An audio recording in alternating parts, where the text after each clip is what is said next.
página de número 32, a nossa matéria é Pentateuco, e hoje nós vamos começar a trabalhar o livro de Êxodo, amém? Já vimos uma introdução geral ao assunto, e nas últimas duas aulas nós trabalhamos o livro de Gênesis, e hoje vamos entrar nesse livro tão fascinante, né? Que é o livro do Êxodo, ok? Êxodo, chamado de o livro da redenção. Note que há uma diferença com respeito a Gênesis, porque lá em Gênesis nós temos o princípio da redenção, né? Em Êxodo nós vemos a respeito dessa redenção em si, né? Como assim? Vamos entender melhor isso, né? Em Gênesis nós vemos a redenção sendo executada através de indivíduos, mas em Êxodo Deus vai trabalhar na vida desses indivíduos no sentido de fazer deles uma nação, e essa nação nós sabemos o nome, né? É Israel. Êxodo então fala da resposta de Deus para a necessidade do homem, fala da solução divina, né? Para o problema do pecado, tá? Então, redenção é o que? Resposta de Deus para a necessidade do homem, né? Redenção é o que? Solução divina para o problema do pecado. Redenção começa onde? Começa em Gênesis. Redenção vai se materializando aonde, né? Em Êxodo, através de uma nação por Deus levantada.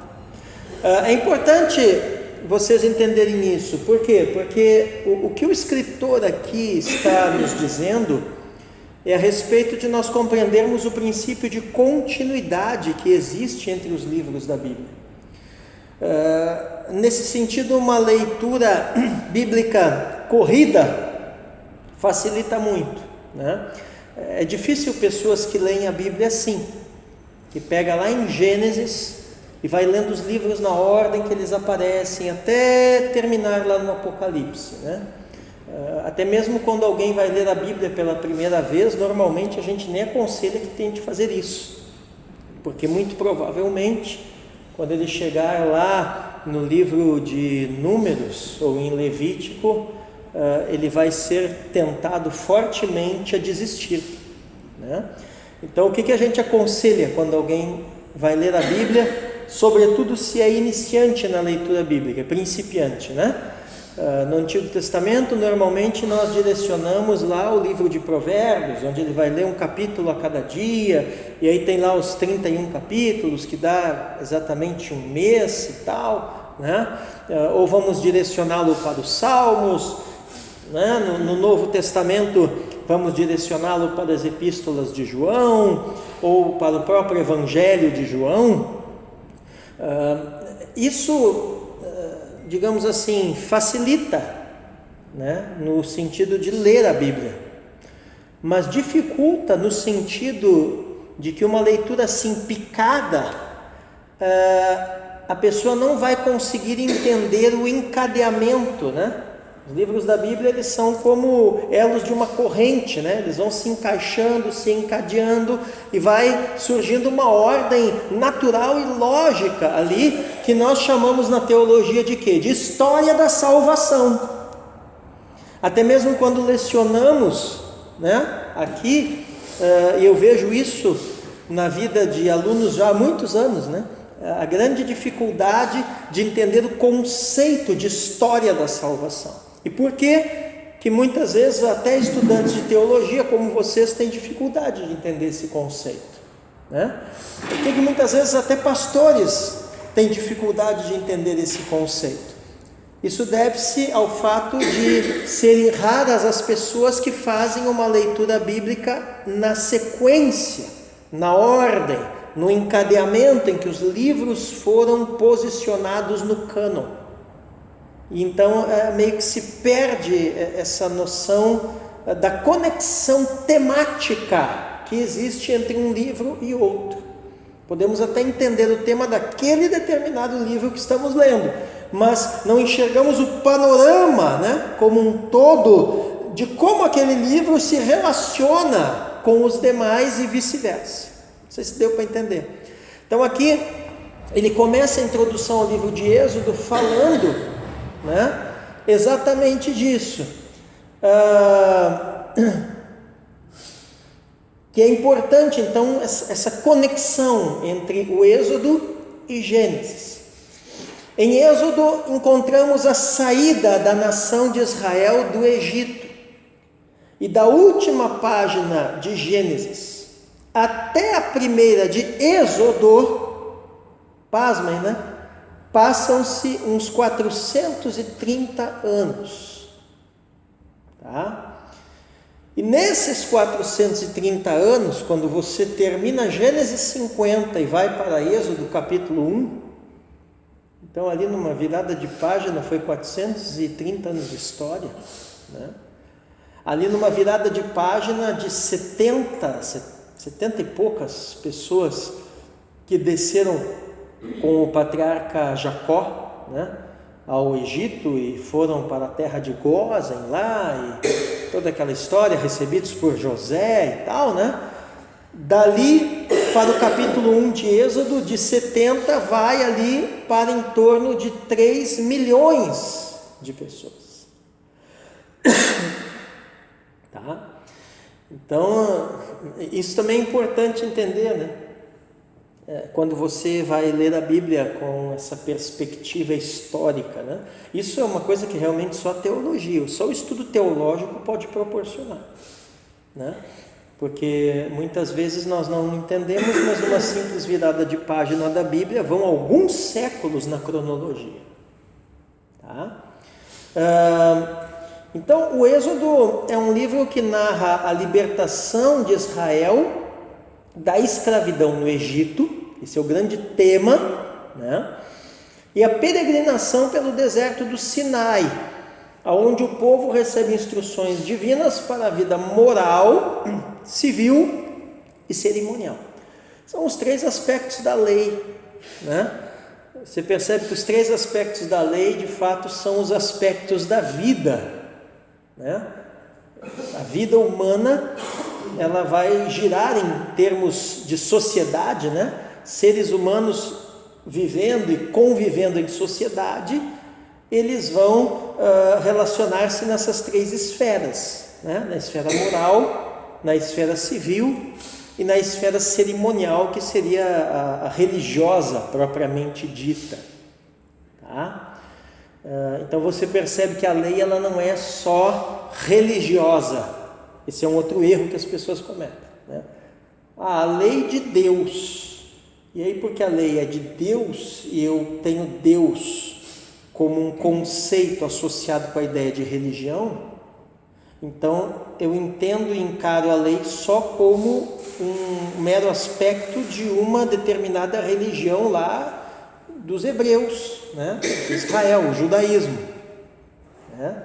Mas não, a lei de fato é de Deus, ela tem o seu aspecto religioso, que é o aspecto cerimonial, mas ela também tem um aspecto civil e um aspecto moral. Isso é importante entender, porque isso significa o seguinte, que Deus está interessado, né, em influenciar, e a maneira dele influenciar é através da sua lei, né, todas as esferas de vivência social do ser humano. Tá? Então Deus, ele influencia religiosamente, ele influencia moralmente, ele influencia civilmente, né? Ou seja, nos governos, na política, né? Nas leis dos homens também, né? Em todos esses aspectos. Tá? Veja bem, Isso aqui é importante, são coisas aparentemente elementares. Quando a gente fala aqui, vocês se atentam para esses aspectos, né?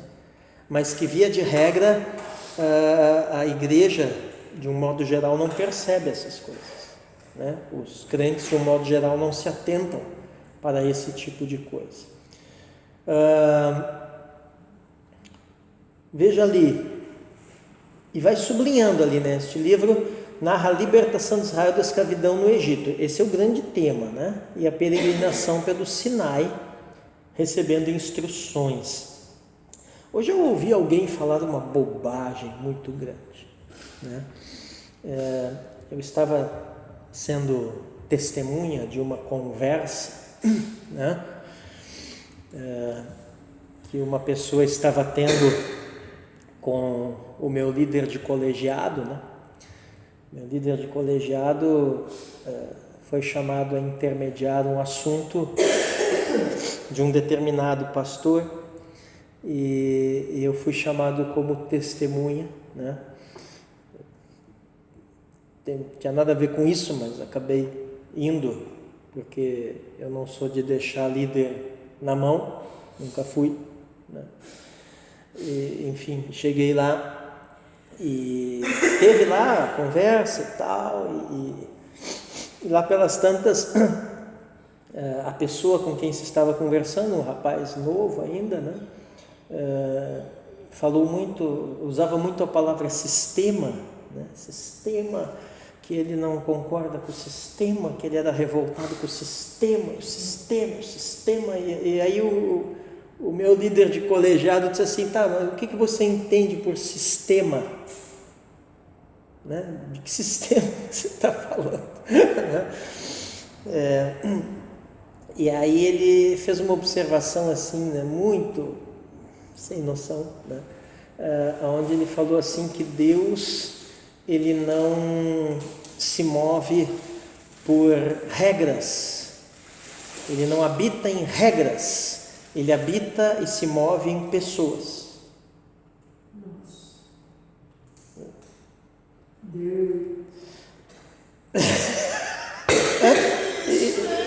E falou assim umas 3 vezes essa bobagem, sabe assim?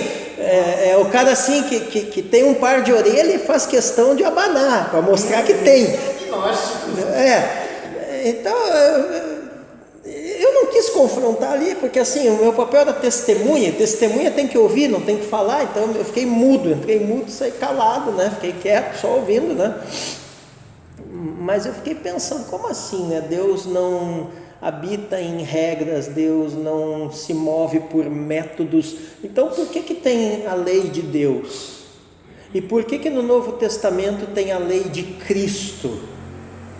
E por que tem no Novo Testamento a tradição apostólica, a qual inclusive o apóstolo Paulo recomendou à igreja que observasse e seguisse, né? Então por que tem palavra de Deus? Porque afinal de contas, métodos, leis, regras, normas, né, são um componente da palavra de Deus, e a palavra não é um livro, é uma pessoa chamada Jesus, ou seja, Jesus também é lei, tanto quanto ele é graça, que são 2 lados de uma mesma moeda, né? Mas aí o sujeito vem falar uma coisa dessa, né? Tá, fiquei com vontade de perguntar para ele, tá, mas então assim, se não é por normas, por regras, por leis, é por meio de pessoas, mas como que ele se move então? Né? Será que é uma coisa, incorpora assim, uma coisa na pessoa, ele sai que nem né? Ele sai que nem um desvairado, que nem um enlouquecido? Não estou entendendo. Baixa alguma coisa? Como é que Deus se move? Né? Se Deus é Deus que não é Deus de confusão, né? Se Deus é Deus que recomenda aos seus ordem e decência, se Deus é Deus que diz: guarda o teu pé quando entrares na casa de Deus, Se Deus é Deus que fala de estatutos e juízos, então como que Ele se move sem essas coisas? Boa pergunta, né? Mas eu não quis complicar, né? Fiquei quieto, né? Mas é uma coisa para nós pensarmos, para vocês terem ideia assim, como que está essa geração, essas ideias, né? Para quem assim é um completo ignorante bíblico, né? Não, e o pior assim que falou para nós também, que já leu a Bíblia várias vezes, e lendo a Bíblia chegou a essa conclusão. Eu digo, meu Deus, é que ler a Bíblia é uma coisa, né? Entender a Bíblia é outra, né, Eliane? Né? Sinal que leu várias vezes, mas não entendeu nenhuma das vezes que leu, né? Então,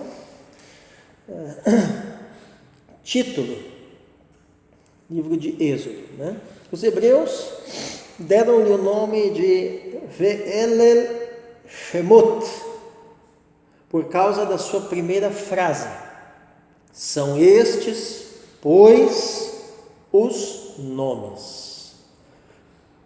Então, veja lá, aquele esqueminha, né, que a gente aprendeu já desde o início dessa matéria, né? Os nomes dos livros em hebraico sempre são as primeiras palavras ali da primeira frase do livro, tá? Então, Êxodo 1:1 começa exatamente desta forma: são estes, pois, os nomes, né? E aí, então, isso dá nome ao livro. Aí os tradutores da Septuaginta, né, que é a tradução ali para o grego, né, do Antigo Testamento para o grego, é que vieram com essa história de Êxodo. E Êxodo é um nome de origem grega que significa saída, partida. E eles deram esse nome, de fato, devido ao tema central do livro, né, que é a saída do povo ali da escravidão, do cativeiro, da opressão, do domínio do Egito e tal, e também as ações sobrenaturais e redentoras e sustentadoras e etc. e tal, de Deus para com aquele povo no decorrer das suas jornadas, tá? Então esse é o título. Autoria.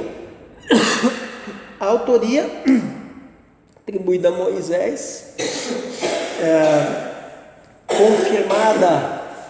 confirmada pela estreita relação e unidade com os demais livros do Pentateuco, né? Claro que há muitas controvérsias aqui, né? Aqueles livros que o Rafael gosta de ler lá, do pessoal da crítica literária, vai dizer que não é só o Moisés, que tem um montão de gente que escreveu além do Moisés, e que é meio que uma coxa de retalho, cada pedaço foi escrito por alguém diferente, em uma época diferente e tal. Mas isso não se sustenta muito, em vista aqui dos próprios outros livros, né? Não só do Pentateuco, mas aqui outros livros que ele menciona ali, Josué, Mateus, Romanos, né? Que vão apontar para essa autoria mosaica, tá? Então, vamos dar uma olhadinha aqui, em Josué, no capítulo 8, né? Versos 30, 31 e 32, é a referência que ele colocou ali, né? Josué 8, 30 ao 32, né? Olha ali, o que diz ali? Josué edificou um altar ao Senhor Deus de Israel no Monte Ebal. Agora no 31 começa: conforme a ordem que Moisés, servo do Senhor, havia dado aos israelitas, e conforme está escrito no livro da lei de Moisés, um altar de pedras brutas, não trabalhadas pelo ferro, Sobre ele ofereceram holocaustos ao Senhor e apresentaram sacrifícios de comunhão. Josué, verso 32. Josué escreveu ali sobre as pedras uma cópia da lei que Moisés havia escrito na presença dos israelitas. Você percebe aqui que o livro de Josué está dizendo o seguinte: quem escreveu a lei foi Moisés. Uma cópia da lei que Moisés havia escrito. E aqui diz que teve testemunhas oculares. Né? E aqui ele vai dizer também, que o altar era conforme a ordem que Moisés havia dado e conforme está escrito no livro. Como é que chama o livro da lei? O livro da lei de Moisés. Esse de Moisés, não é que a lei é de Moisés, a lei veio de Deus, mas a autoria do livro é de Moisés. Tá? Então, todas aquelas outras referências que ele colocou ali na apostila, elas apontam para esse aspecto aqui. Né? Vamos ver uma ali do Novo Testamento. Ele fala ali de Mateus 4:4. Né? Dá uma olhada lá na sua Bíblia. Mateus 4:4. 4:4. É a tentação no deserto, né? Jesus respondendo para o diabo ali, ele respondeu: está escrito, o homem não vive somente de pão, mas de toda a palavra que sai da boca de Deus. E aonde que estava escrito isso? Deuteronômio, a repetição da lei. Né?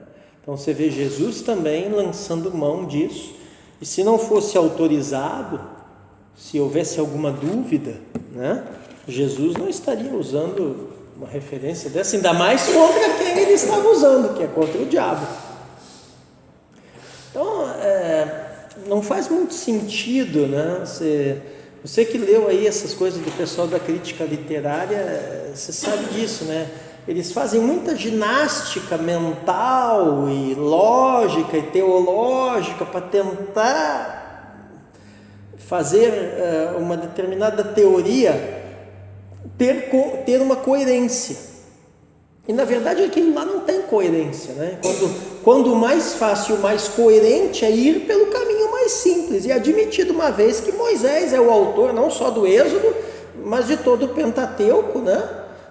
Com exceção ali do seu final, que narra a sua morte, então ali sim escrito por Josué, e ponto final.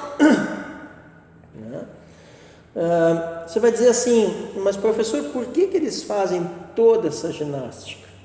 Por que é tão importante, né, para esses teólogos aí, a chamada alta crítica, né, que tenha outros supostos escritores de determinados livros do Antigo Testamento?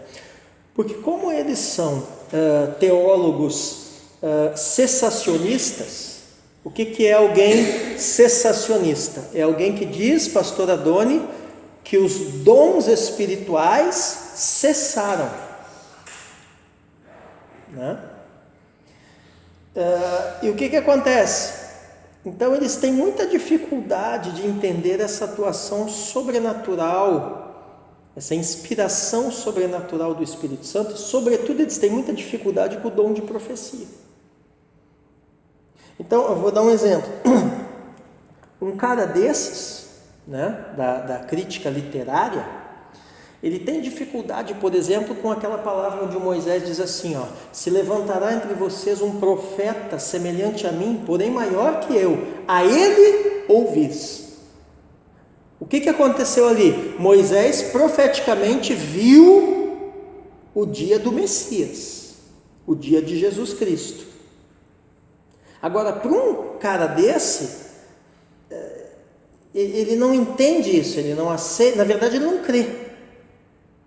Ele não crê que alguém possa ver séculos e séculos, até milênios na frente, profeticamente algo que Deus vai fazer, que Deus revele isso a alguém, nem mesmo um escritor bíblico, né? Então, só que está no livro, está escrito ali. Então, o que ele tem que fazer? Ele tem que dizer: não, isso aqui que foi atribuído a Moisés, mas não é Moisés quem disse. Quem disse é alguém, né? Não é nem Neemias, quem disse é alguém do período lá em que o profeta semelhante a ele veio. Eles falam do deuteronomista sacerdotal. Isso, é o deuteronomista sacerdotal, que é um cara lá contemporâneo do tempo de Cristo, lá do segundo templo e tal, que adicionou isso.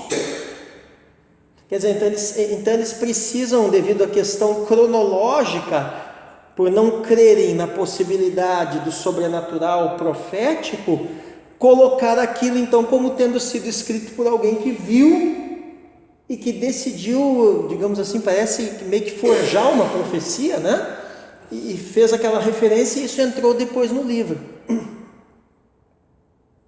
Tá? Isaías, então, principalmente os livros proféticos, por isso que tem o proto-Isaías, o deutero-Isaías, aí começa a aparecer, né, um monte de escritor para o mesmo livro, porque se nos livros da Bíblia, especialmente os proféticos, né, que falam de coisas que aconteceriam séculos à frente, se para cada uma dessas coisas que está falado ali eu tenho que colocar alguém que viu isso acontecer naquele período e teria supostamente feito um acréscimo ao livro original, então daqui a pouco o livro vai ter um monte de escritor.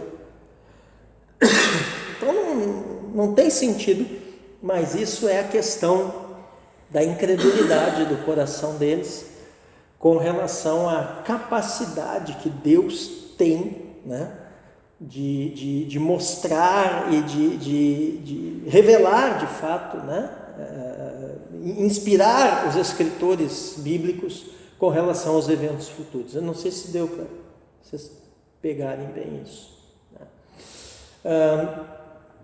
Então é por isso que tem essa briga, tá? Então nesse livro, entretanto, Moisés coloca-se como centro de todas as ações, tá? Vamos ler aqui, abra lá, alguém abra para mim Êxodo 17:14.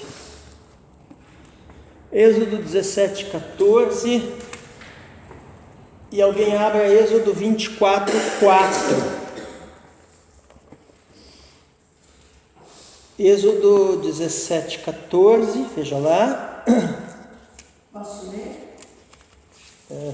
Pode ler. Êxodo 17, Isso. 14. Então disse o Senhor a Moisés: escreve isto para a memória no livro e relata-o aos ouvidos de Josué, que eu totalmente hei de riscar a memória de Amaleque de debaixo dos céus. Aí, escreve num livro. E ele escreveu, sim ou não? Sim. Em que livro? Nesse aqui, Êxodo. Está registrado ali, né? Quem escreveu? Moisés. Veja Êxodo 24:4 agora.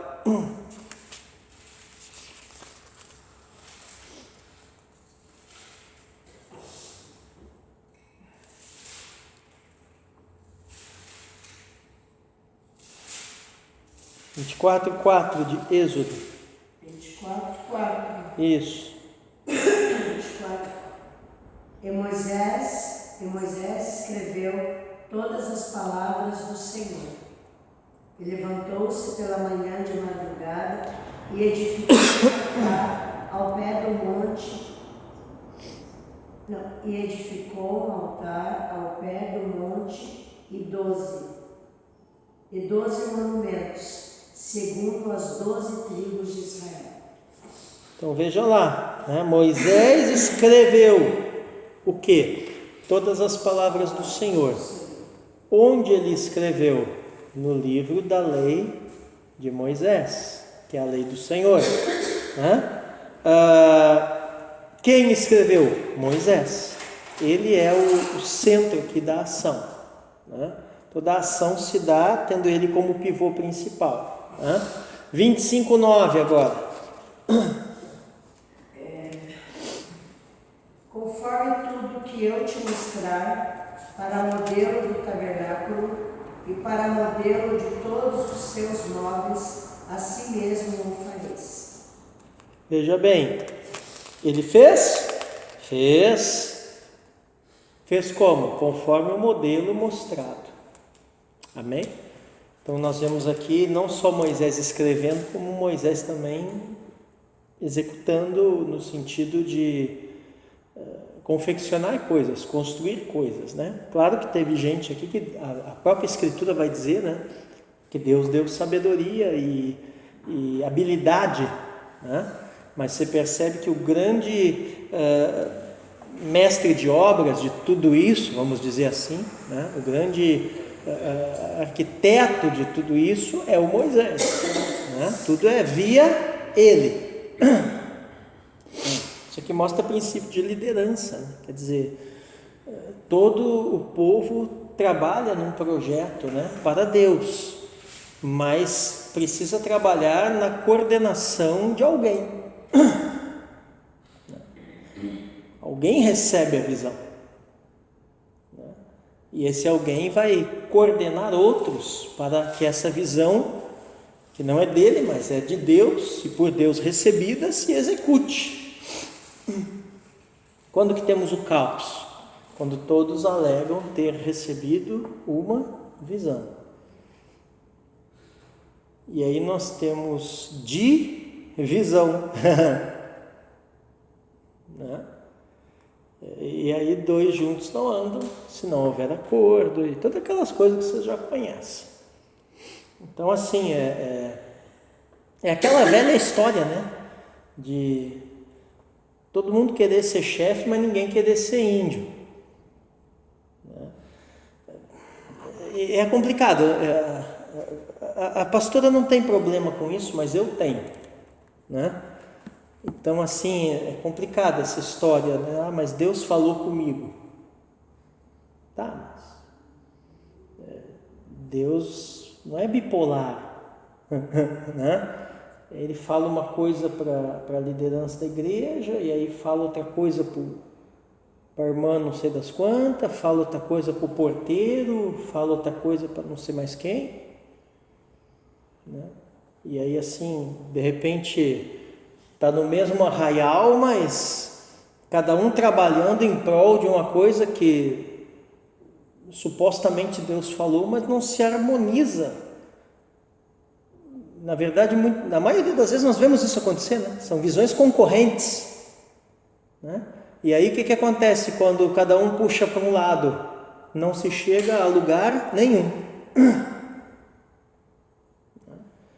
Então nós precisamos entender isso, né? Há aprender a trabalhar coordenados, né?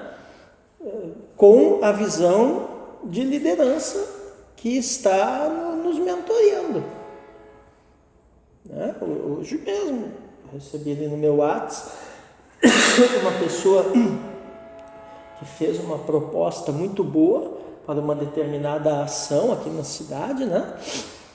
E eu disse assim para ela: ótimo, excelente a sua proposta, né? Mas eu preciso consultar o meu colegiado, porque isso aí não se faz sozinho, isso aí que você está propondo, né?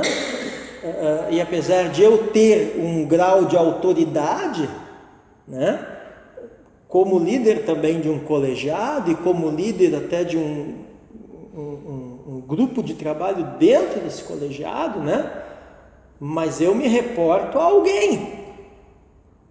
Então isso tem que estar em harmonia, né, no tempo, no modo, no propósito, né?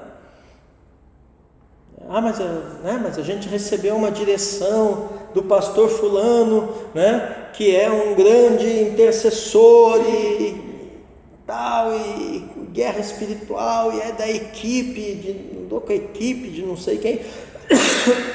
Esses confetes e serpentinas gospel, né? Assim, Judas andou com a equipe maior que já existiu, a de Jesus, e foi quem foi. Então o fato de alguém andar com a equipe do fulano, do Beltrano, de não sei quem, isso para mim não significa nada. Eu quero ver é o fruto na vida dele, né? Então eu digo, não, ótimo, né? Só que assim, não é daqui, né? Então a pessoa que não é daqui, dando sugestões em uma situação, né? Uma questão daqui, da cidade, do local, né? Para se tomar uma atitude, se fazer algo, né? Tem que se mover através da autoridade daqui. Entende? Então é simples, na verdade, né? Entender isso. Por que a maioria das pessoas não entendem? Porque não se faz nada para Deus queimando etapas, não se faz nada para Deus quebrando princípios, né? E boas intenções apenas não bastam, né? Então, tem muita gente por aí que erra, que peca e que se dá muito mal, até bem intencionado, né? Ah, mas ia ser bom para a cidade. Sim, mas no momento certo, né? Com as pessoas certas, do jeito certo.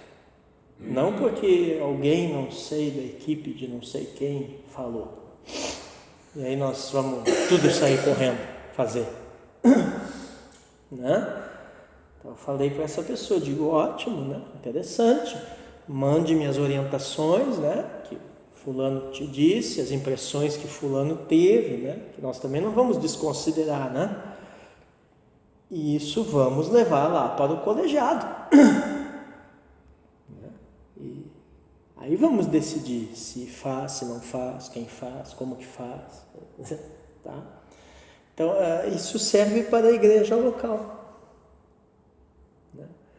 Então, nós temos que entender que a liberdade em Cristo, né, ela não é um atestado que nos é passado para a gente estar numa igreja fazendo o que a gente quer, ou o que a gente acha que tem que ser feito, né? Ah, porque Deus falou comigo.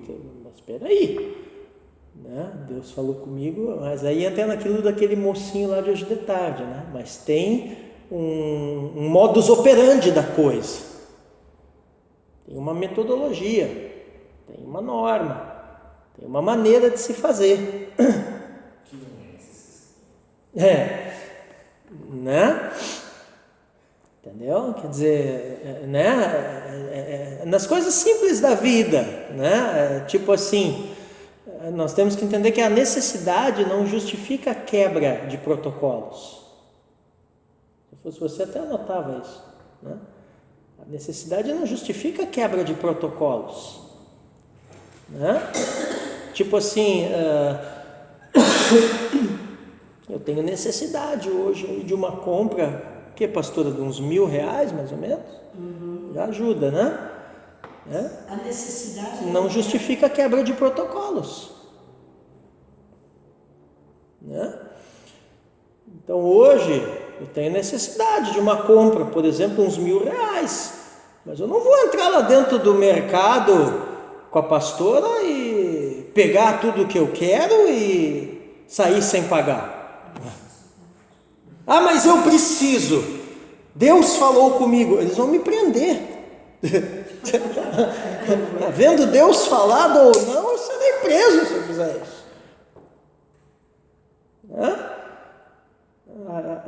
Quem precisa de dinheiro? Todo mundo. Com certeza. Até quem é rico sempre está precisando de dinheiro. Mas isso não justifica eu entrar e assaltar um banco. Até o banco está precisando de dinheiro. Está querendo dinheiro. Entende? Então, a gente dá risada, Eliane, porque essas coisas parecem ridículas, mas é exatamente esse tipo de comportamento, de mentalidade que muitas vezes nós vemos as pessoas tendo no meio da igreja. Não. Deus falou comigo. Aí passa por cima de pastora, de pastor, de presbítero, de liderança, de conselho, de todo mundo, que Deus falou comigo, né? E muitas vezes não é isso.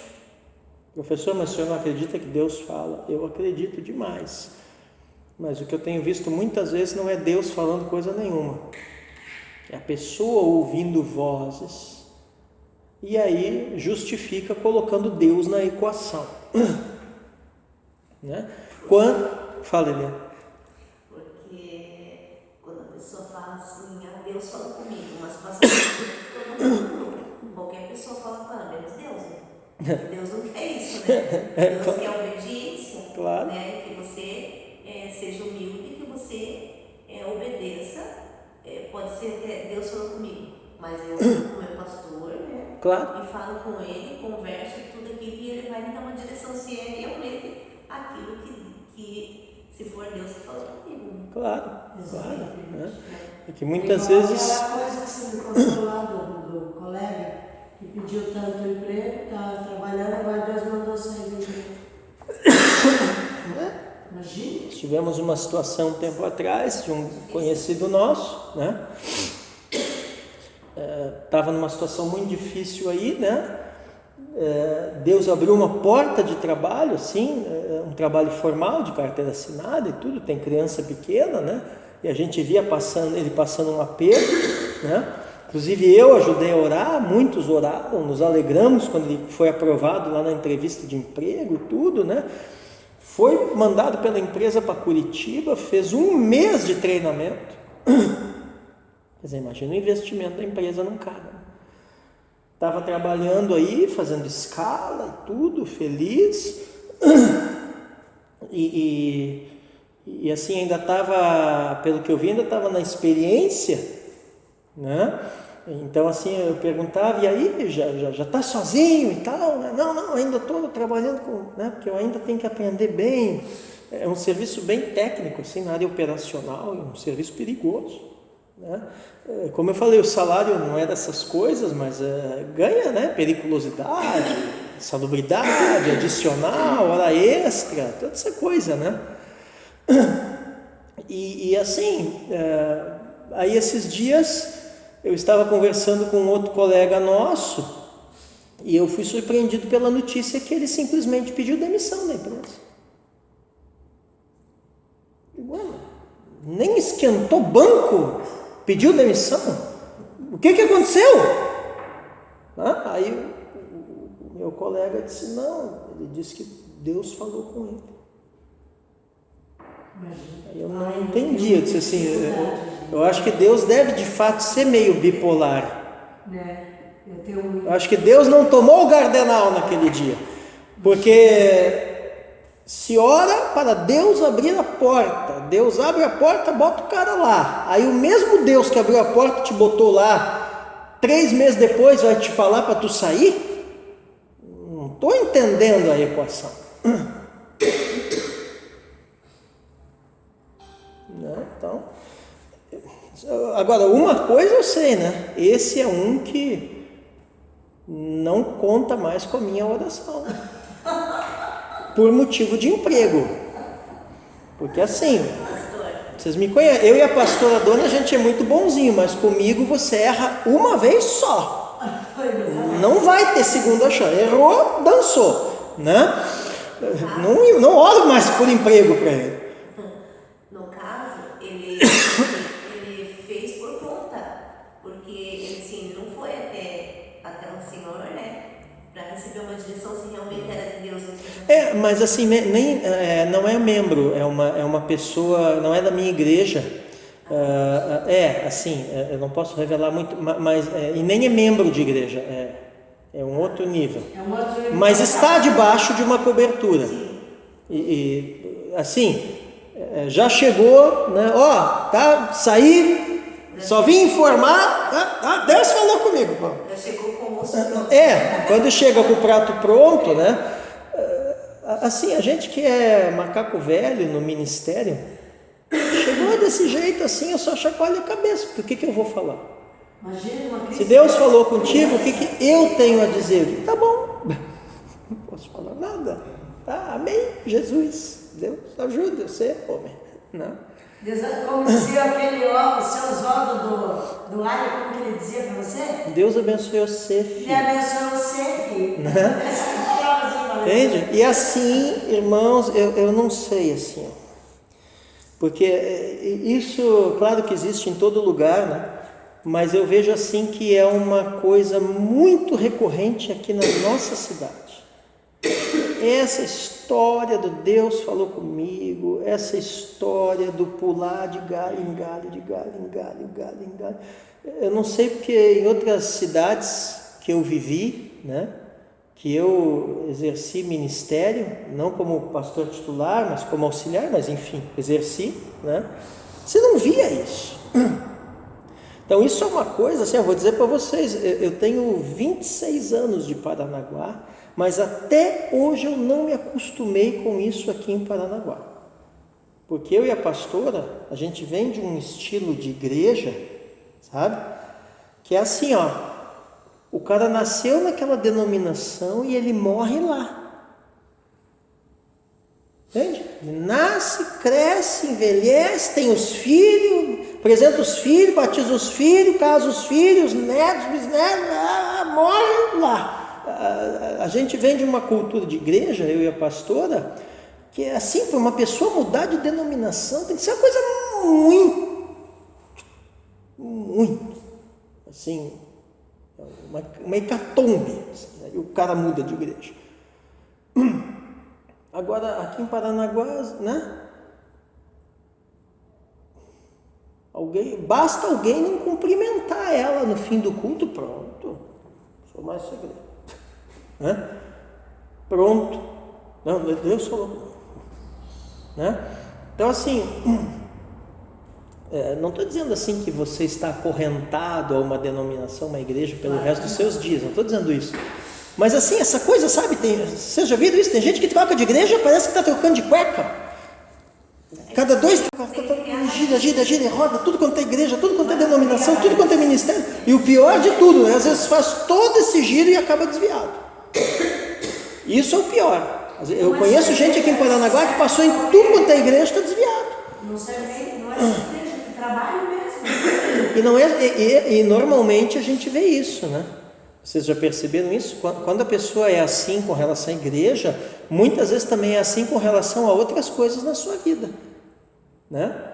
Então assim, tem gente que não para com casa nenhuma, com carro nenhum, com emprego nenhum, com mulher nenhuma, com marido nenhum, né? A vida é assim, ó, aquela coisa louca, desvairada, sem direção, né? Então temos que ter uma direção, temos que ter uma estabilidade, né? Temos que criar raízes em algum lugar, né? Se cada vento que eu passei aqui eu fosse, né? Já não estava há muitos anos aqui. Qual que foi o conselho do nosso pastor quando nós viemos embora? Exatamente. Inclusive o meu pastor, que era o meu discipulador na época, né? Quando eu vim embora para Paranaguá, ele me disse isso. Ele disse, vá para lá e crie raízes lá, né?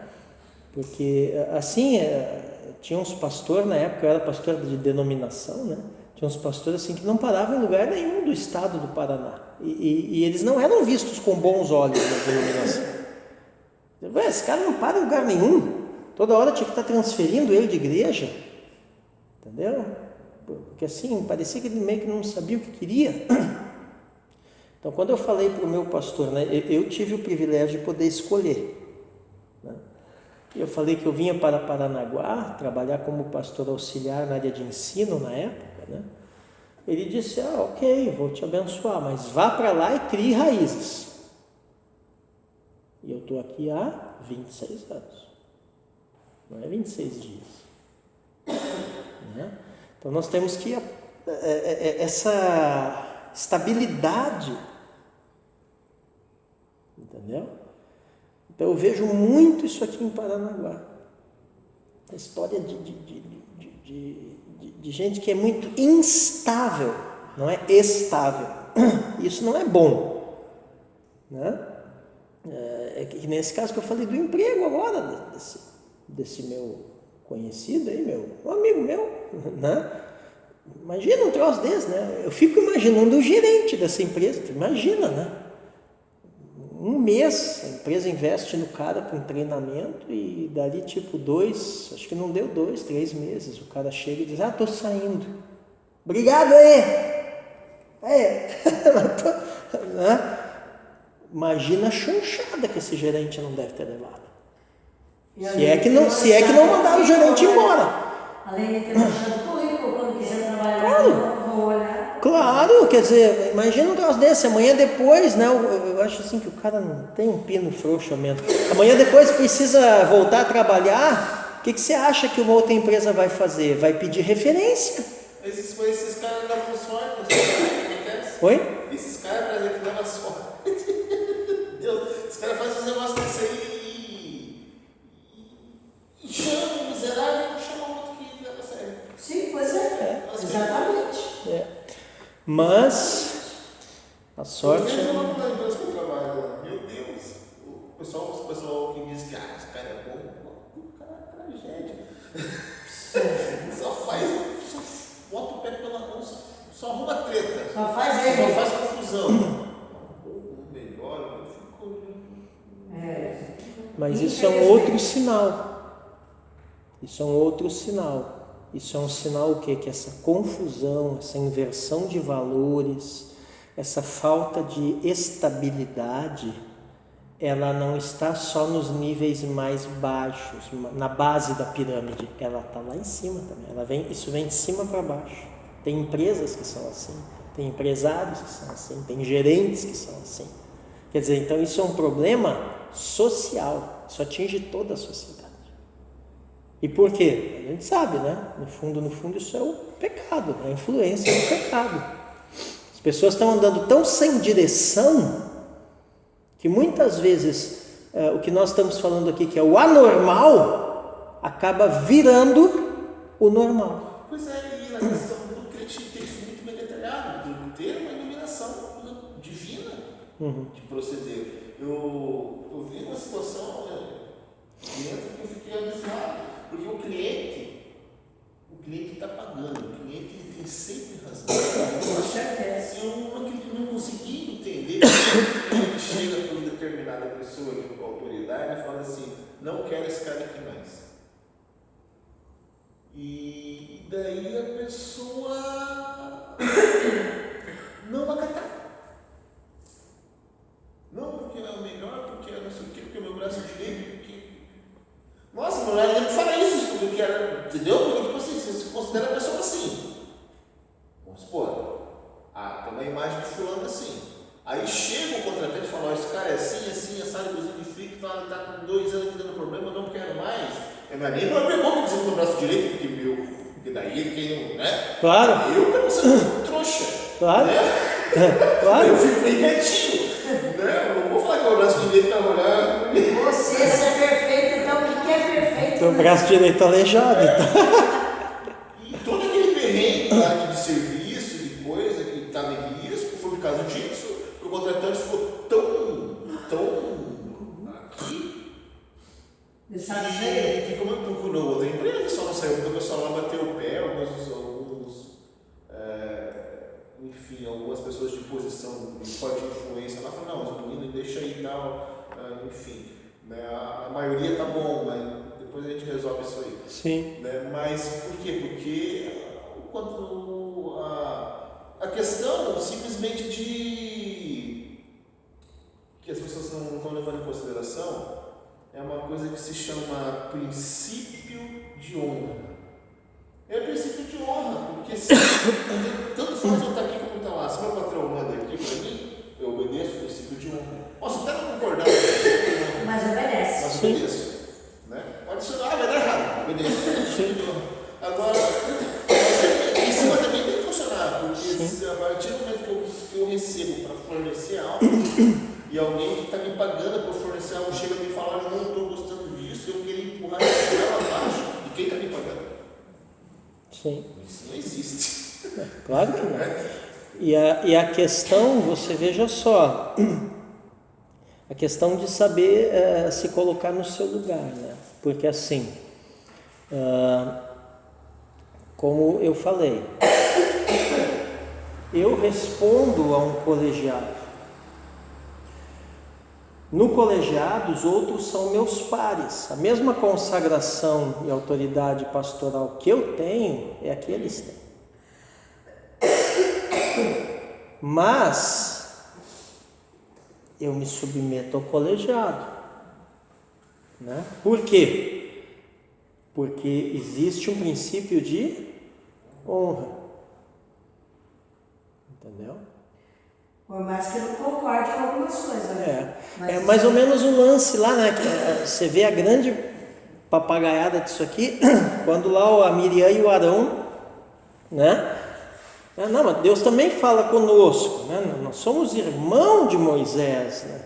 Obviamente ali a passagem dá a entender que eles tinham uma certa proeminência entre o arraial, né? Só que assim, você ter uma certa autoridade não quer dizer que você é Moisés, né? E Deus vem ali e deixa bem claro, né? Deus diz, não, eu me relaciono com vocês também, mas não é do mesmo jeito que Moisés, né?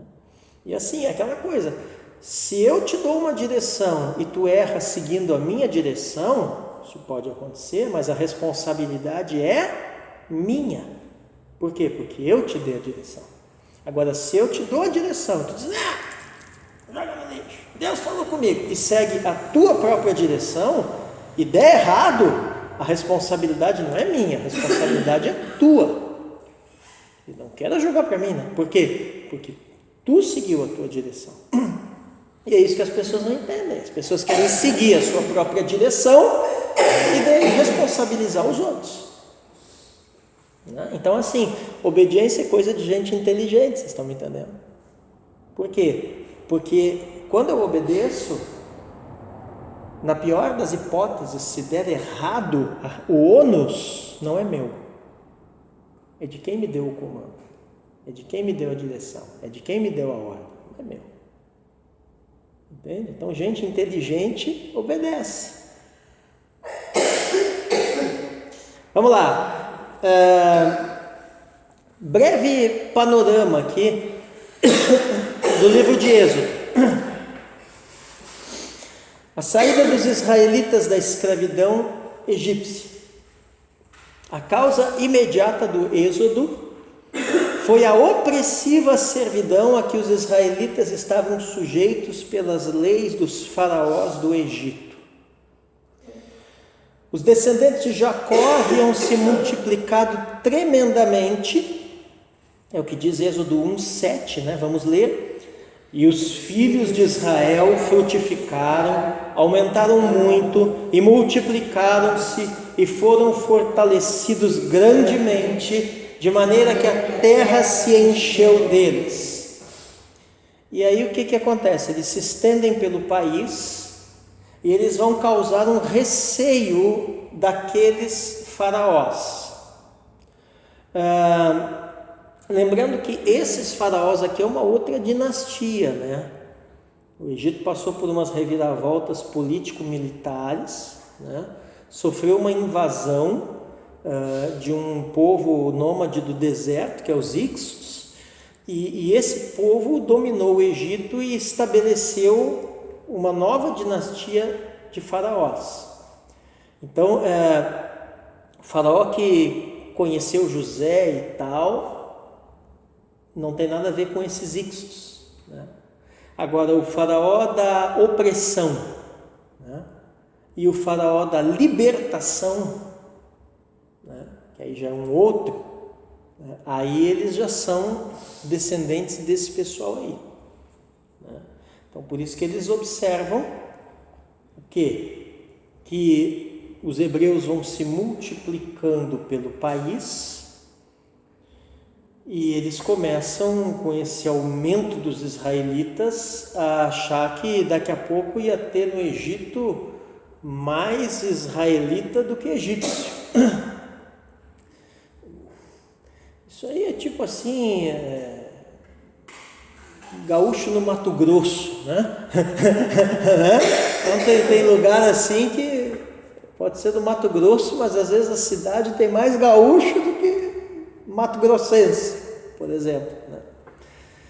E obviamente que a maior população vai ditar, né, o ritmo social daquele contexto, daquela sociedade, né? Então, quando essa dinastia de faraós percebem isso, eles começam uma política ali, na verdade é uma política de contingenciamento racial, né?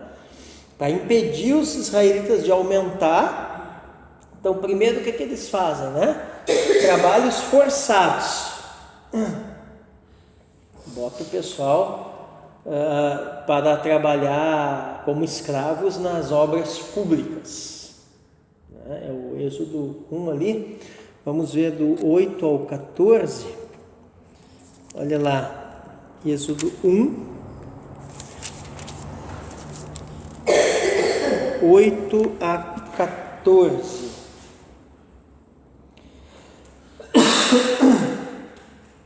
Achado aí?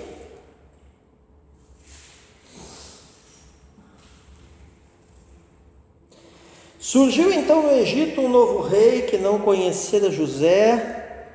Ele disse a seu povo: o povo dos israelitas se tornou mais numeroso e mais forte do que nós. Vamos tomar providências para que não cresçam, pois em caso de guerra poderiam unir-se aos nossos inimigos para combater contra nós e retirar-se da terra. Quem são os inimigos que eles estão com receio aqui, né? Os da antiga dinastia que foram depostos, que poderiam voltar. Tá? Então eles estão com medo aqui de uma aliança político-militar aqui. O faraó estabeleceu, pois, feitores para oprimi-los com trabalhos forçados, e assim construíram para o faraó as cidades armazém de Pitom e Ramsés. Porém, quanto mais os oprimiam, tanto mais eles se multiplicavam e se espalhavam. Os egípcios tiveram então medo dos israelitas e impuseram-lhes dura escravidão. Amarguraram a vida deles com o pesado trabalho de preparar barro e tijolos, com toda sorte de trabalhos no campo e com todo o serviço que lhes impunham com dureza. Então você vê que é uma política de contingenciamento racial motivada pelo medo, né, de uma possível revolução. Tá? Depois deram ordem às parteiras hebreias. Você viu que não funcionou muito bem, né? Porque ali o próprio texto diz que mais eles se multiplicavam, né? É meio complicado querer perseguir o povo de Deus, porque é sempre isso que acontece, né? Mais eles crescem, os maiores momentos de crescimento e multiplicação da igreja foram nas perseguições. A história da igreja prova isso, né? Então, eles deram ordem às parteiras que matassem todas as crianças do sexo masculino, mas elas, temendo a Deus, não fizeram como o rei do Egito ordenara. Por que crianças do sexo masculino? Por que não todas as crianças? Porque a ideia era o quê? A ideia era produzir uma mescla racial. Então, se não houvessem homens hebreus, né, só mulheres, essas mulheres casariam, se relacionariam, engravidariam de quem? Dos egípcios. E quem nascesse seria o quê? Egípcio, e não hebreu. Então, a perseguição aqui é contra os homens. Mas elas temem a Deus e não fazem como o rei do Egito ordena. Veja ali, agora do 15 ao 21, Êxodo 1, né? 15 ao 21. Então o rei do Egito disse às parteiras dos hebreus, uma chamada Sefrá e a outra Fuá: quando assistirdes as mulheres hebreias na hora de darem à luz, olhai bem, Se for menino, matai-o, se for menina, deixai-a viver. As parteiras, porém, tinham temor de Deus e não faziam o que o rei do Egito lhes havia mandado, mas deixavam os meninos viver. Então o rei do Egito chamou as parteiras e perguntou-lhes: por que agistes desse modo e deixastes viver os meninos? As parteiras responderam ao faraó, ó o Miguel aqui, ó: as mulheres hebreias não são como as egípcias, elas estão cheias de vida e antes de a parteira chegar já deram à luz. E Deus beneficiou as parteiras enquanto o povo continuou crescendo e tornando-se muito forte. Como elas mostraram temor de Deus, ele deu-lhes família. Então o faraó ordenou a todo o seu povo: lançai no rio Nilo todos os meninos que nasceram aos hebreus, mas poupai a vida das meninas. Esse aqui é o último ato, vamos dizer assim, desesperado, né, de uma tentativa de conter racialmente os hebreus, né? Então, como trabalhos forçados não adiantou, como tentar controlar ali uma política, né, de nascimentos e tal, né, um controle, como é que se diz, de natalidade, vamos dizer assim, não adiantou, né? Aí ele vai para uma medida radical, que é assassinato mesmo, né? Então, pega os meninos e joga no rio, né? Por estes e outros atos de opressão, levantou Deus o seu servo Moisés para ser o libertador daquela gente. Por meio de Moisés foi realizado o livramento do povo hebreu e o seu final estabelecimento na terra prometida.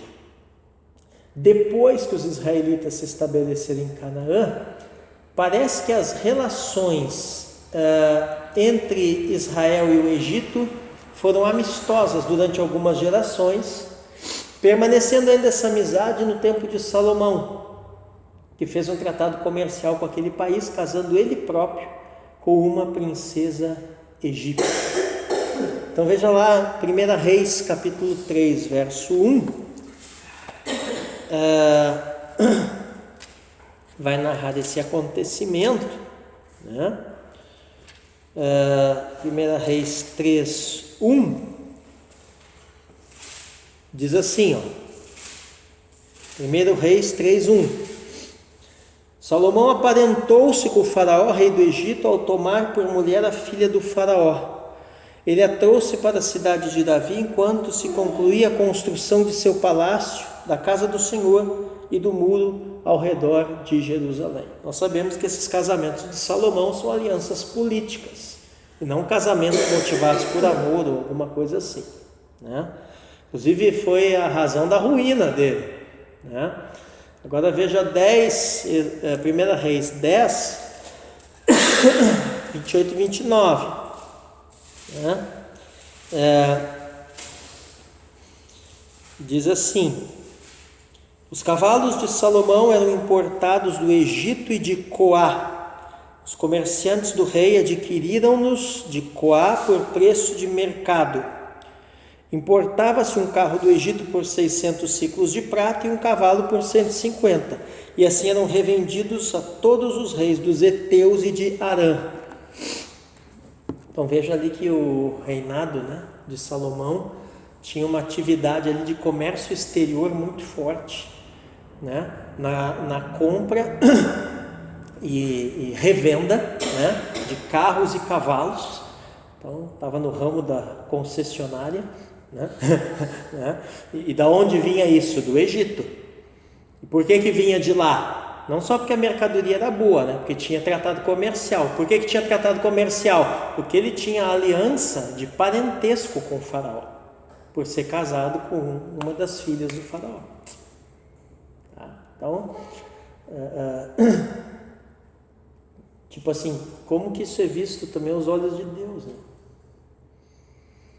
Porque aí você vê que o descendente do Messias, né, descendente da casa de Davi, né, o cara vai fazer aliança com quem lá no Êxodo não só oprimiu, como matou e perseguiu o povo de Deus. Aí a gente começa a ver esses versiclinhos assim, né?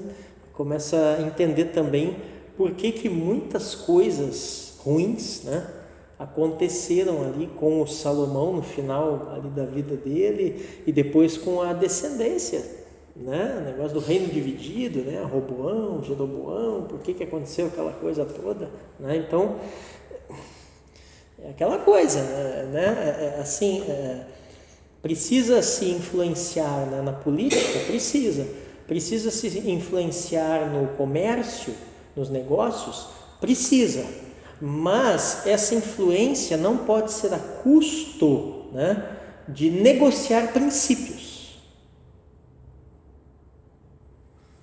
Aí você vai dizer, tá, mas é impossível participar da política sem negociar princípios. Não, um exemplo bíblico, o profeta Daniel, estadista na corte da Babilônia.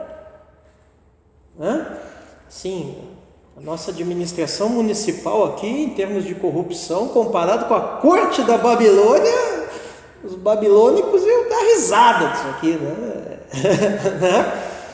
E aí você vê Daniel no meio dessa coisa, e ele, né? Você vê lá o Mardoqueu, né, na corte persa, né? Você vê Ananias, Misael e Azarias, né? O Neemias, o Esdras, esses caras eram tudo cara que estava nessas cortes aí, onde reinava corrupção e um monte de parada errada, né? Mas os caras se mantiveram fiéis a Deus. Então a gente tem que rever conceitos, porque é um erro dizer, por exemplo, hoje, que a igreja não deve participar da política, né? Porque nós vemos claramente o povo de Deus participando da política, né? Mas é um erro também dizer, né, que a igreja deve se tornar um partido político, porque aí também não é por aí. Então a igreja deve participar da política, mas ela não é um partido político. A igreja deve participar da política, mas ela não é um comitê eleitoral, ela é a igreja. E ela não negocia princípios de igreja.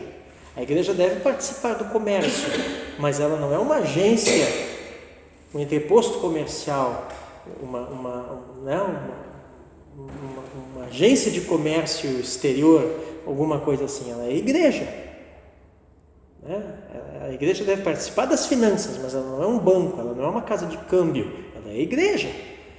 Então ela participa de todas as áreas da sociedade, mas ela não compromete os seus eternos valores e princípios para se mover nessas áreas. E para que isso aconteça é necessário homens que tenham um chamado dentro da igreja, né, para mover nessas áreas, que vão ser cheios da sabedoria, do discernimento, como foi esses que eu mencionei aqui para vocês. Entende? Então, a gente ouve muita conversa, né? Mas todo que entra lá se corrompe, né? Pode até ser que se corrompa, mas por que se corrompeu? Então, porque não era para estar lá. E por que não era para estar lá? Porque não tinha chamado para estar lá. O problema não é entrar ou deixar de entrar. Às vezes eu ouço esse discurso, né? Temos que colocar alguém. Sim, temos que colocar alguém, mas tem que colocar alguém com o chamado para estar lá. E Deus tem chamados para essas áreas também. Deus tem pessoas chamadas para essa área. Deus tem pessoas com um mandato político, com um comissionamento político, com um comissionamento para o mundo dos negócios, para o mundo do comércio, representando o reino, representando a igreja ali. O que falta muitas vezes é sabedoria, discernimento para identificar essas pessoas, para capacitar essas pessoas e para enviar essas pessoas para os lugares certos. E aí se coloca qualquer um lá e o cara vai se corromper mesmo. Tá? Mas tem gente, a Bíblia prova que tem, porque teve gente que participou, volto a dizer, de meios muito mais corruptos do que qualquer um que você possa imaginar na política brasileira ou de qualquer país do mundo, e o cara saiu do outro lado íntegro. Como é que pode um negócio desse? Então nós temos que cuidar muito com esses pensamentos extremistas, né? Tem gente que nada é política e tal, e todo mundo que entrar lá vai se corromper. Isso é um extremo. Tem gente que tudo é política e agora vamos surucar tudo quanto é crente lá para dentro e vamos virar aqui o culto, vai virar um comitê no domingo. Isso também é um outro extremo, isso também está errado. Tem que ter um equilíbrio. Né? Então, o propósito que podemos admitir para a explicação dos acontecimentos narrados no livro pode ser assim exposto, com a chamada de Abraão e o pacto da circuncisão, de onde procederia o Messias e que seria por muitos séculos o depositário da divina revelação, tornou-se, de certo modo, um povo separado dentre todos os povos da terra. Mas, enquanto os israelitas vivessem misturados com outras nações que tinham caído na idolatria, corriam o perigo de corromper a sua verdadeira religião. Por isso Deus determinou separá-los inteiramente de todos os povos.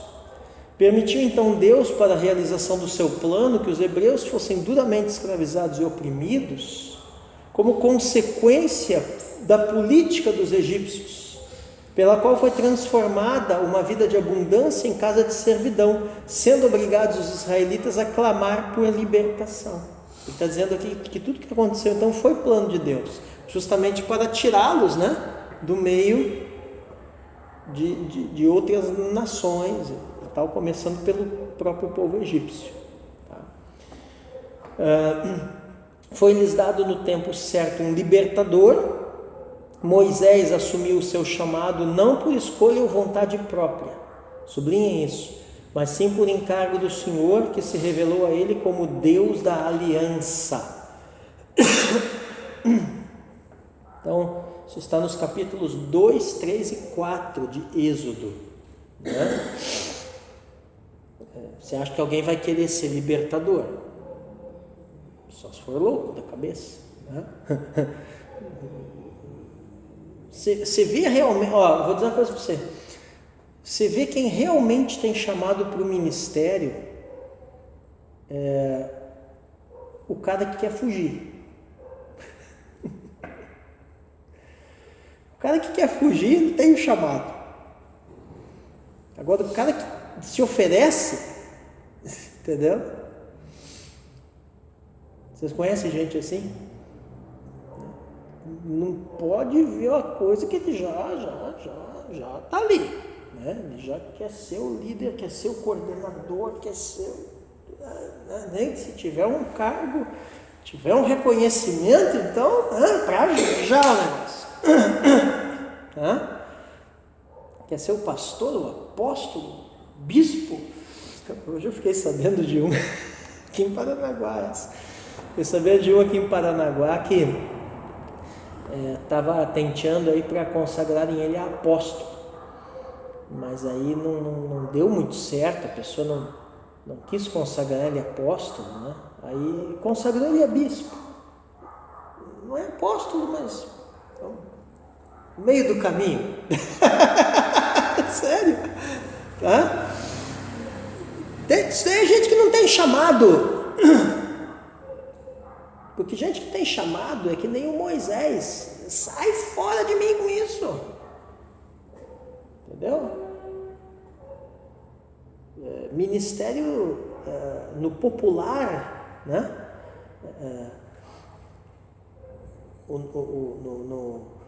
A nomenclatura teológica é ministério. Bonito isso, meu ministério. A nomenclatura popular é rabo de foguete. É isso que ministério é. Ministério é rabo de foguete, é incomodação, é a vida inteira você se incomodando com o problema dos outros. É isso que ministério é. Se alguém entra para ministério achando que vai ficar rico, que vai construir patrimônio, que vai... esqueça disso.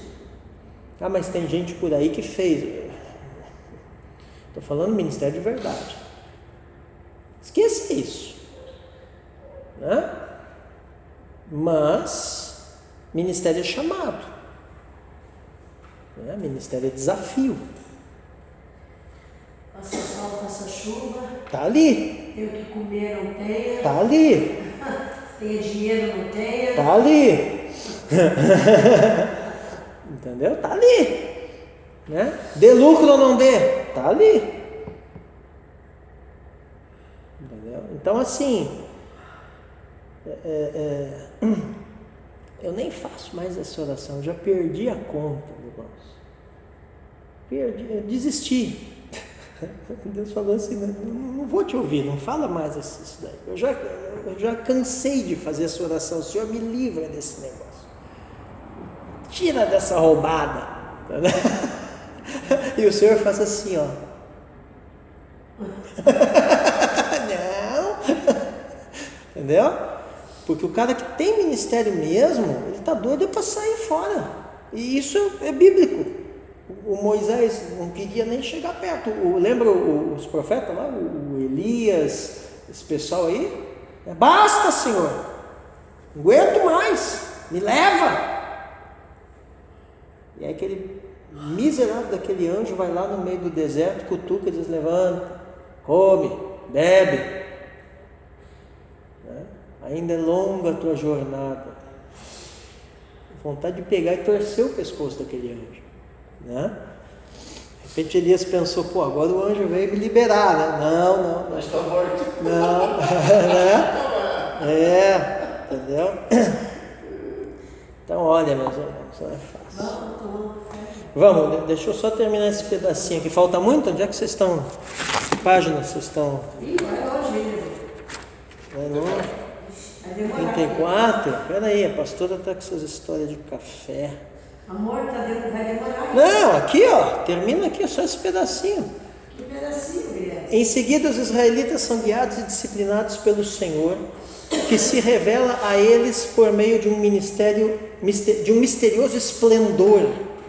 E entre trovões, relâmpagos e tremores de terra, a lei divina foi promulgada, sendo então renovadas as suas promessas e feita a solene declaração de que eles eram o seu povo, declarando o povo também que o Senhor seria o seu Deus. Êxodo capítulos 16 a 20. É o Pentecoste, a entrega da lei. Eu vou pregar lá na Chama do Avivamento, agora dia 4 de junho, sábado, estão convidados. Vou pregar na abertura da festa de Pentecostes, né, e diplomar os meus alunos de um curso que eles fizeram lá. Então é isso que aconteceu. Você vê que no Pentecostes, né, com o mover, é o mover do Espírito e a entrega da lei. Né? Quer dizer, o Espírito se move por meio da lei, por meio da palavra, por meio dos princípios, estatutos e juízos, né? Aí vem abestado daquele dizer que não, isso daí é bobagem. Né? Isso daí não concordo com esse sistema, né? Então, como seu divino rei, ele declara a constituição do seu governo e a maneira de se prestar culto. Além disso, nomeia os seus ministros e dirige a construção do seu lugar de habitação e seu povo. Capítulos 21 a 40. Ora, se ele é o rei, ele vai declarar a constituição do reino. É lógico, né? Se ele é o rei, se ele é Deus, né? Isso aqui é uma coisa também interessante, Eliane. Se Deus é Deus, ele vai declarar como ele deseja ser cultuado. Né? Porque o culto é a Deus. Tem gente que vem cultuar a Deus, mas ele quer cultuar a Deus do jeito dele. Né? E não é assim que funciona. Não é apenas uma questão de cultuar, né? A questão de cultuar do jeito que ele quer ser cultuado. Senão é fogo estranho. É isso que tu falou. E aonde que a gente aprende o jeito que ele quer ser cultuado? Na Escritura. Olha ali. Nomeia seus ministros, dirige a construção do seu lugar de habitação e seu povo. Com respeito às leis morais, Deus mostrou que as suas pretensões não são não foram, né? Não foram. Deixa eu arrumar. Aquele som tá sobrando ali, né? Não foram abaladas pela queda do homem, levando o pecador a considerar as suas próprias culpas e misérias e perceber a necessidade de um Salvador. Nesse sentido, ele proveu ao seu povo remido uma regra de vida, mostrando aos hebreus o caminho em que eles deveriam andar em direção à salvação. Então Deus não só é o que salva, mas é o que mostra o caminho. Por isso que o Senhor diz que Ele é a verdade, o caminho e a vida, né? Então, o Deus que salva é o Deus que mostra o caminho. O Deus que salva e mostra o caminho é o Deus que me capacita a andar nesse caminho. Deus não faz nada pela metade, tá? Já as instituições cerimoniais foram a expressão de grandes verdades e princípios apresentados de uma forma simples e palpável, os quais eram adaptados à relativa infância de Israel e ao mesmo tempo foram tipos e figuras das futuras bênçãos cristãs. Aqui ele está dizendo o seguinte, que Deus foi tratando com Israel na medida da maturidade deles. Por que Deus trata mais com uns do que com outros? Já perguntaram isso? Por que Deus trata mais com uns do que com outros? Por que Deus trata de forma diferente também em termos de graus de intensidade? Trata mais intensamente com uns do que com outros? Pelos níveis de maturidade. Você não vai tratar com criança como trata com um adulto, ou vai? Não vai. Você não vai tratar com adolescente como trata com um idoso. Tem gente até que faz isso, mas nunca dá certo, né? Por quê? Porque para cada grau de maturidade existe o tratamento correspondente. Isso também é a realidade no que diz respeito ao mundo espiritual, no que diz respeito a Deus. Então, se queremos que Deus trate mais e mais profundo conosco, tratemos nós de amadurecer. Quanto mais você amadurece, mais e mais profundamente Deus tratará com você. E Ele fez isso com relação ao seu próprio povo aqui, Israel, né? Aqui de modo especial, a Páscoa foi um emblema impressivo do sacrifício do Messias, o Cordeiro de Deus que tira o pecado do mundo. Amém? Data em que Êxodo foi escrito, pessoal. Escrito entre 1440 e 1445 a.C. Então você veja que é 5 anos, né? Êxodo foi composto durante os 40 anos de peregrinação pelo deserto, em sua primeira etapa no deserto de Cades Barneia. Tá? Então o que ele está dizendo aqui? A composição do livro é aquele período de 40 anos, né? E a redação final, né? Aí esse período aqui entre 1440 a 1445. Período abrangente, extensão histórica. Narrativa do Êxodo abrange um período em torno de 430 anos. Começa com a ida da família de Jacó para o Egito, 1875 a.C., lembrando que essas datas sempre são aproximadas, tá? Lá eles se tornam um povo escravizado, habitando na idolatria egípcia. Já o encerramento se dá com a entrega da lei no Monte Sinai, 1444 a.C., a construção do tabernáculo e o povo de Deus marchando rumo à terra prometida. Amém? Então ele abrange esse período de tempo, né? Uns 430 anos aproximadamente. Extensão geográfica. Aí nós temos uma tabela ali, né? A ação geográfica do Êxodo se dá no Egito e no deserto do Sinai. Podemos organizá-la da seguinte forma. Então ali ele separou por capítulos, tá? Então dos capítulos 1 a 13 de Êxodo, nós temos uns 430 anos. Aonde que se desenvolve esses 430 anos? No Egito. Detalhe aqui, se você olhar ali a profecia que Deus deu ao patriarca Abraão, em Gênesis 15, né?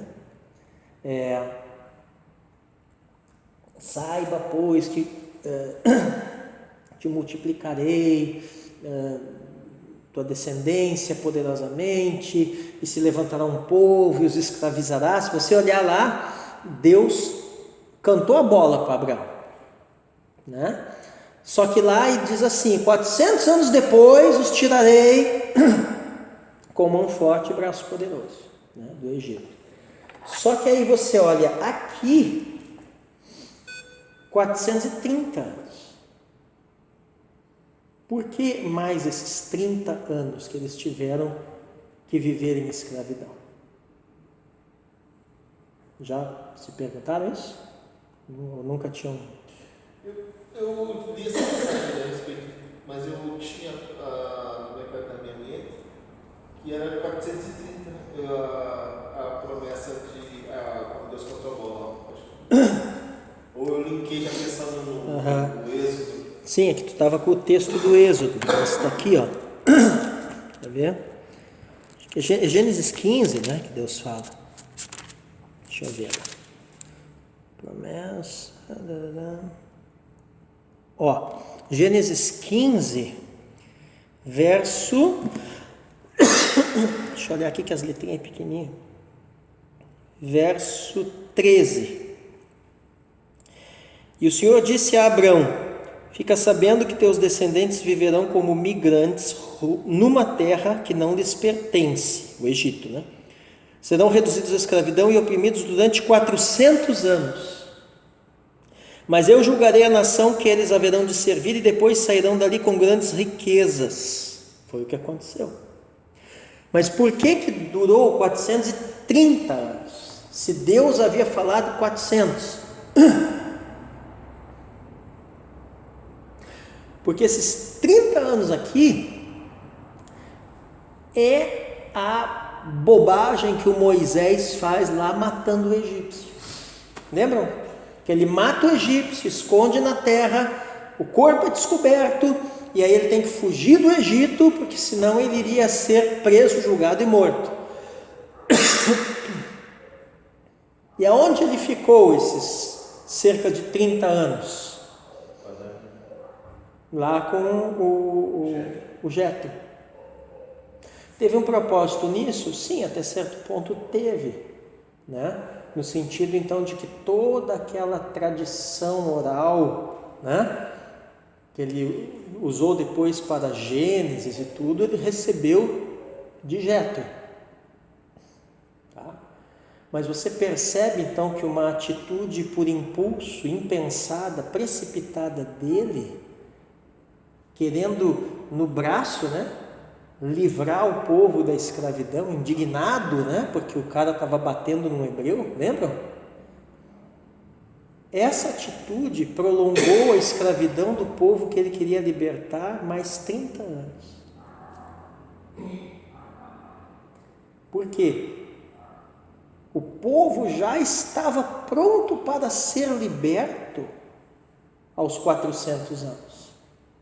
Mas ele só esteve pronto para libertar o povo 30 anos depois. E aí nós temos uma coisa interessante, dá para pregar um sermão nisso, hein? Né? Que não basta ter um povo preparado, é necessário ter um líder preparado. Não adianta nada o povo estar preparado e o líder estar despreparado. Não adianta nada o povo estar preparado e o líder estar querendo fazer na força do braço dele. Entendeu? Então o problema, no fundo, não era o povo. Era quem? Era ele. Então, apenas fazendo essa observação. Interessante, o próprio povo que acusou. Quando eu fui apartar a briga, ela falou: vai fazer igual você fez com o egípcio? Quem é você? É juiz agora? Não vai me matar igual você matou o egípcio. Só que assim, você veja, o povo estava na deles de povo. Isso é um comportamento normal de povo. Agora ele, sendo quem era, né? Conhecendo a sua origem, sabendo o seu destino, né? Com toda a educação que ele recebeu, o preparo que ele recebeu, não era comportamento aquilo ali. De fato, ele era um homem de temperamento descontrolado naquela época. E aí você vê que Deus tem que trabalhar com ele, né?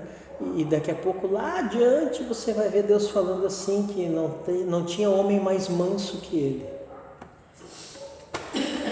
Como pensando só uma questão de uma ordem, já basta. O cara, porque ele era autoridade. Entendeu? Ou seja, ele era alguém que não tinha maturidade suficiente para lidar com a autoridade que tinha. Quanto mais para libertar um povo. Então precisou da escolinha do tio Jetro lá, 30 anos. E depois um encontro cara a cara com Deus na sarça ardente, para daí ele estar preparado. É aquela história do conhecimento que ele recebeu, técnico, e o Jetro empírico, a sabedoria. Ele tinha a técnica, mas não tinha o técnico. Então, aqui dos capítulos 1 a 13, para nós terminar por hoje, 430 anos, né, lugar Egito. O que aconteceu nesse período? A escravidão e a redenção. Dos capítulos 14 a 18, né? Agora olha só, de 14 a 18 é um período de apenas 2 meses. E aonde que se deu os acontecimentos? No deserto. E o que aconteceu? A redenção e a preservação. E do 19 ao 40, 10 meses. Né? Aonde que acontece isso? Qual é o palco? O Monte Sinai. E o que acontece lá ao sopé do Sinai? Eles recebem a lei, a aliança e as instruções. Amém? Eles entram no sistema. Tá? Amém? Então, vamos marcar aqui página 35 para a próxima aula. Tema e propósito, pessoal.